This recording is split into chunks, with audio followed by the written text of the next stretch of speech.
Now, I don't know about you, but in my house I've got a lot of difficult to access plug sockets. Now, because of the amount of electrical things I've got in here, I need to use every single one of them. But some of them are located behind a piece of furniture, or they're just in a corner that's not very easy to get to. So in the past I thought about getting a smart plug, and that's what this video is about.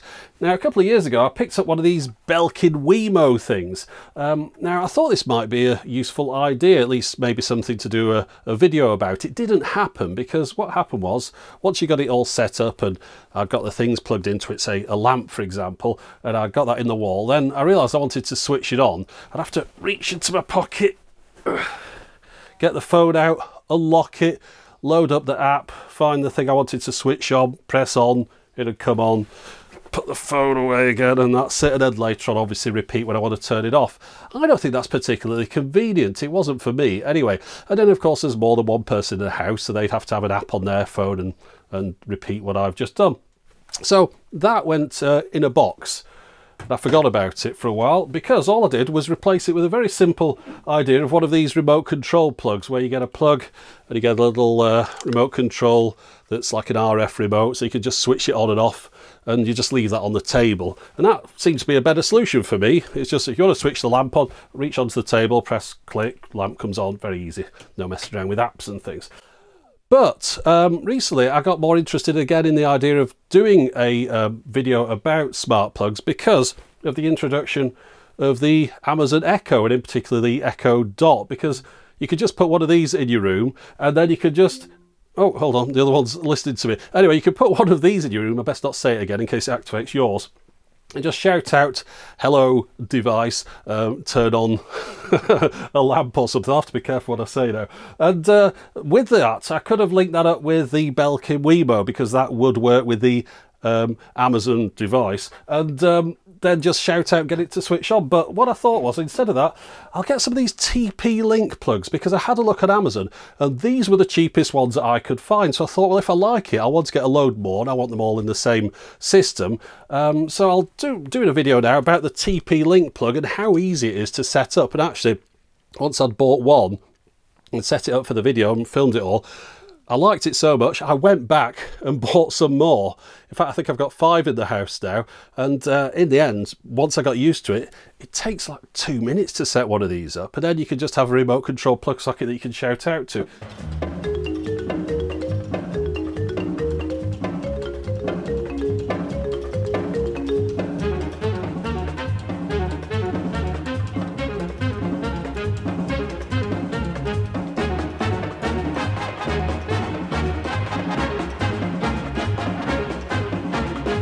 The rest of the video is going to be about this little TP-Link smart plug.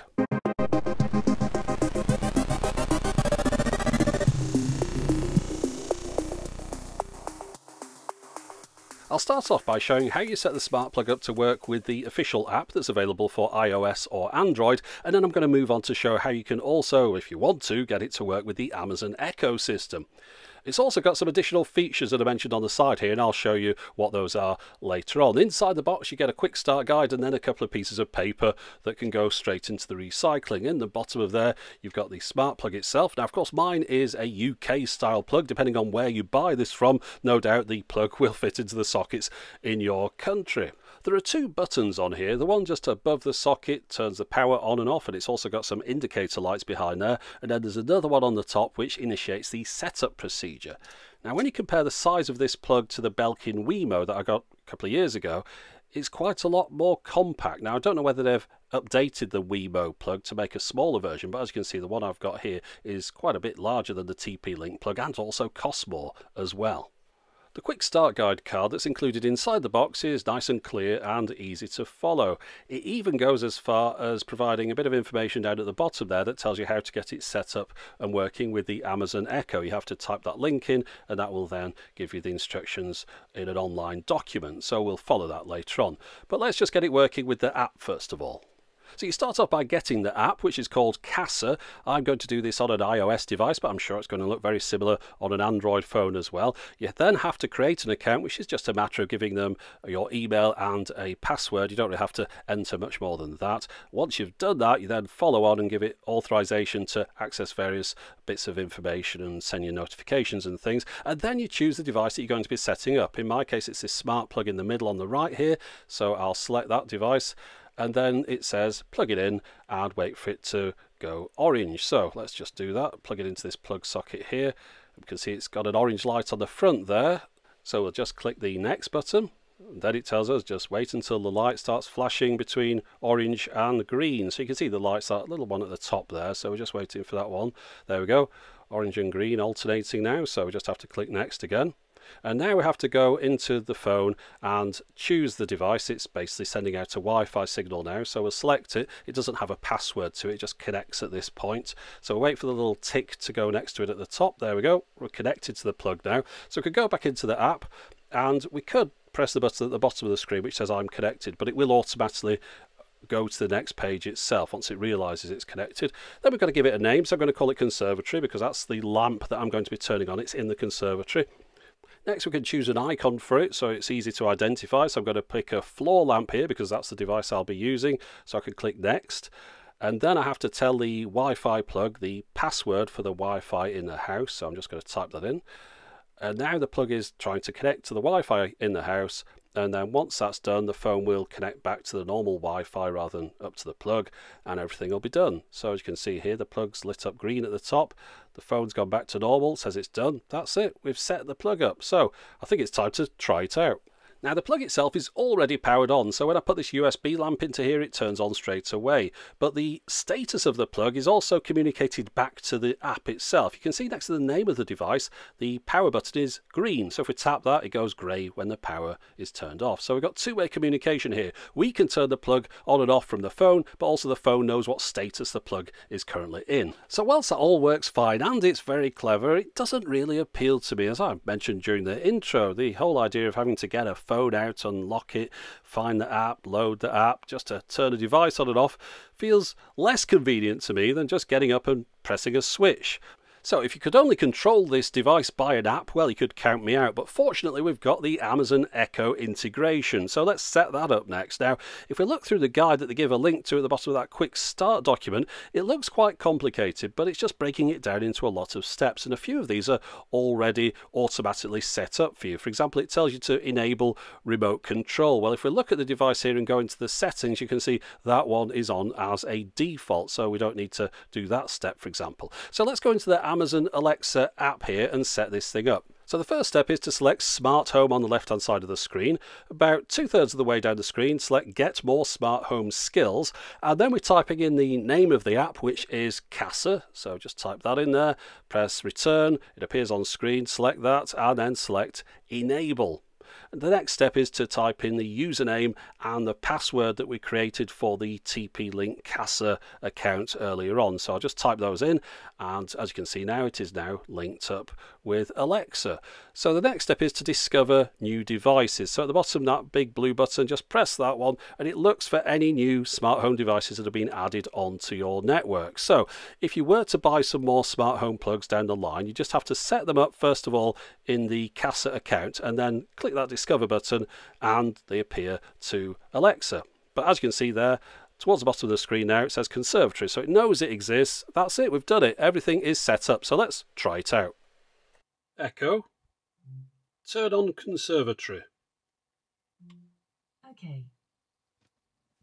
Echo, turn off Conservatory. Okay. That was a thrilling bit of video, but anyway, after that I realised how easy it was to set them up, so I went and bought another couple to use on other devices around the house, and you don't have to talk in such a stilted and boring way either. So I'll show you how I've got all these three set up now. Echo, turn the conservatory light on. Okay. Echo, turn the jukebox on. Okay. Echo, turn the conservatory light off. Echo, turn the jukebox off.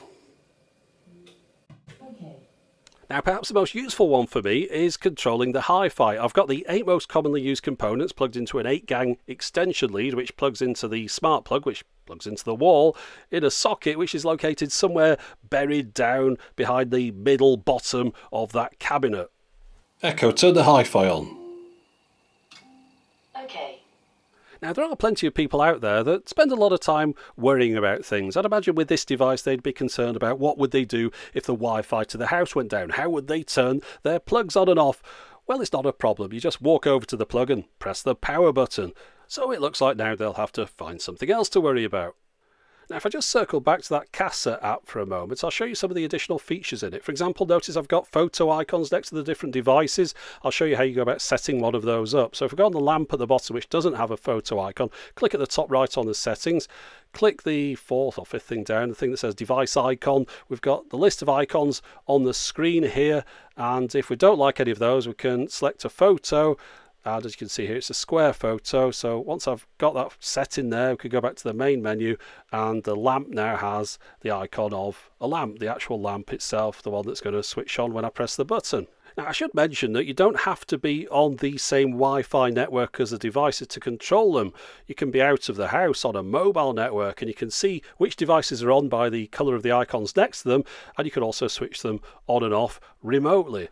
Now, if you click on the name of a device, it will take you into a page just about that specific thing, which gives you information about how long you've been using it for. And if you swipe to the side, you get even more information.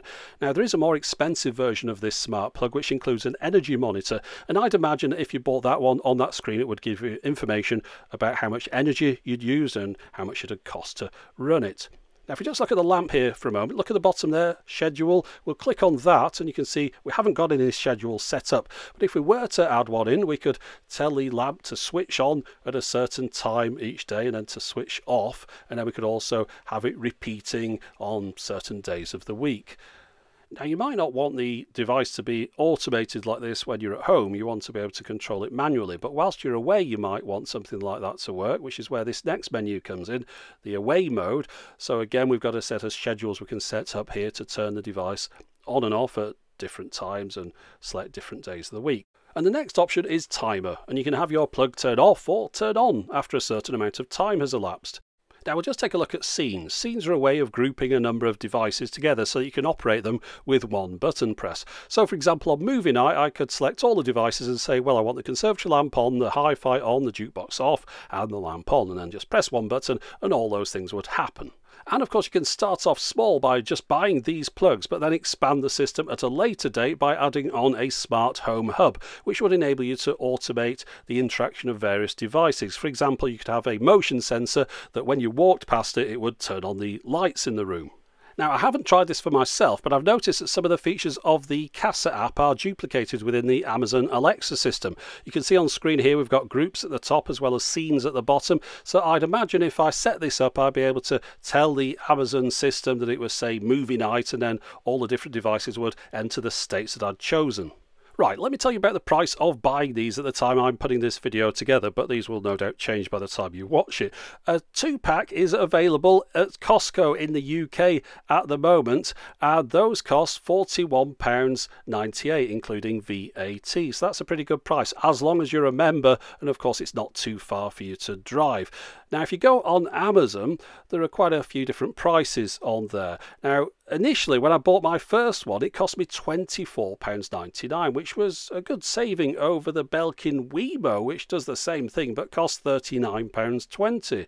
However, by the time I finished making the video, the Belkin one had been reduced by about £10, so now it was £29.99. But also the TP-Link plug had been reduced down a little bit, so it's now £21.99. So I'd imagine for many people the cheapest and easiest option is just to get them delivered from Amazon directly to your door. And therefore I've got some Amazon affiliated links that take you directly to the product, and you'll find those in the video description text box.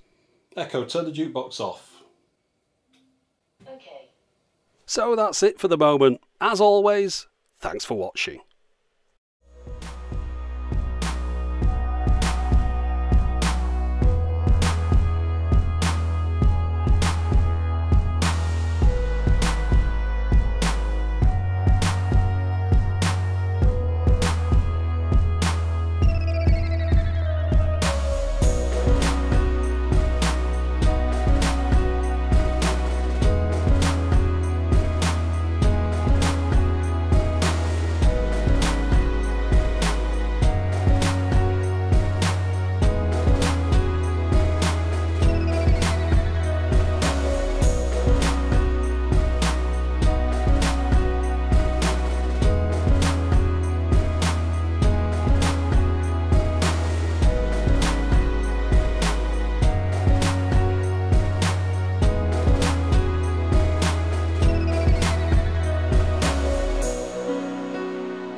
It's a lovely day, so let's go out for a walk.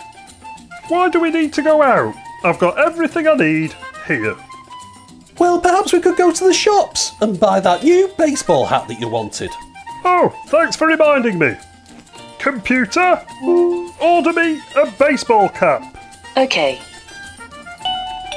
Hold on, I'll get that.